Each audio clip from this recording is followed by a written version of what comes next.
The focus here is on clarity, trust, and domain-specific visual content.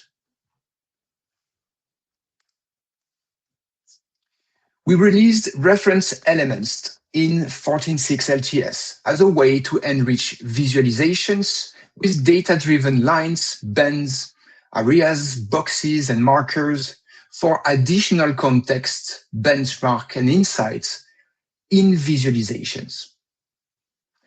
And in Spotfire 14.7, we are adding support for legends to make these reference elements even easier to interpret, identify, with a styling that matches the visual, as you can see here. Legends for reference elements improved their clarity and support for more self-explanatory analytics.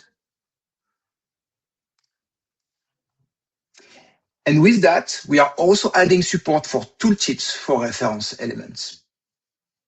Users can hover to see thresholds, rule names, calculated values, and tooltips turns reference elements from static lines or bands into interactive explanations that shows the why behind the benchmark.